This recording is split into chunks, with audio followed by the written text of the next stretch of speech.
ఉగ్రవాదుల దాడిలో 27 మంది మరణించారు. అదేవిధంగా మన ఒక మిలిటెంట్ మరణించారు.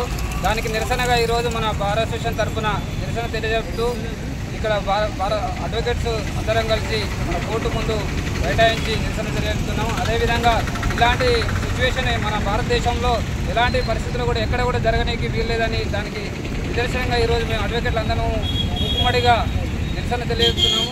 అదేవిధంగా మన గవర్నమెంట్ తరఫున కూడా గవర్నమెంట్ అన్ని రకాల చర్యలు తీసుకొని ఉగ్రవాదులను మన భారతదేశానికి ఎలాంటి ఉండకుండా చూడాలని కోరుకుంటున్నాం. ఉగ్రవాదుల దాడిని ఖండిస్తూ నిరసన తెలపడం జరుగుతుంది.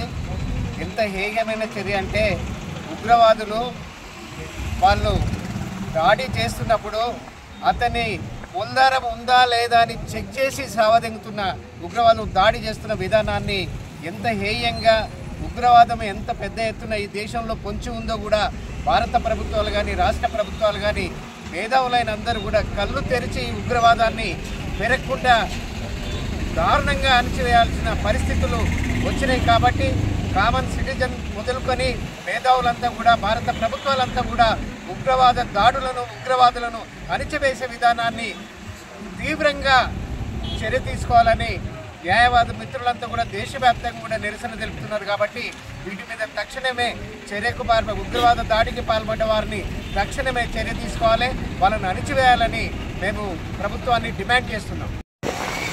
కాశ్మీర్ రాష్ట్రంలో అనంతనాగ్ జిల్లా కుల్గామ్ అనే ప్రాంతంలో పర్యాటక కేంద్రంలో విదేశీయులు కానీ భారతదేశంలో ఉన్నటువంటి వివిధ రాష్ట్రాలకు సంబంధించిన వాళ్ళు సమ్మర్ సీజన్లో యాత్రికులు అక్కడికి పోవడంతో ఆ పర్యాటక కేంద్రంలో కాల్పులు జరిపి 28 మందిని చనిపోవడం అనేది బాధాకరమైన విషయం. ఒక పర్యాటక కేంద్రంలో చాలామంది ఆహ్లాదకరంగా పిల్లలను తీసుకుని అక్కడికి వెళ్ళిన ప్రదేశంలో ఇలాంటి దురాగంతాలు ఉగ్రవాదులు దాడులు చేయడం అనేది మన భారతదేశంలో చాలా ఇది అవమానకరంగా ఉన్నది. రానున్న కాలంలో ఉగ్రవాదులని ఎక్కడైతే అమరులను చెప్పారో వీళ్ళని ఉరి తీయాలని చెప్పి వాళ్ళని ఎక్కడ కూడా కోర్టు కేసు కాకుండా డైరెక్ట్ ఉరి తీయాలని చెప్పి మేము డిమాండ్ చేస్తూ ఉన్నాం. దేశంలో రక్షణ భద్రత కల్పించడంలో ప్రభుత్వాలు బాగా కేంద్రీకరణ చేసి బలగాలని మోహరించి ఇట్లాంటి ఘటనలు జరగకుండా చూడాలని చెప్పి బారు నుంచి మేము ప్రభుత్వాన్ని కోరుతా ఉన్నాం.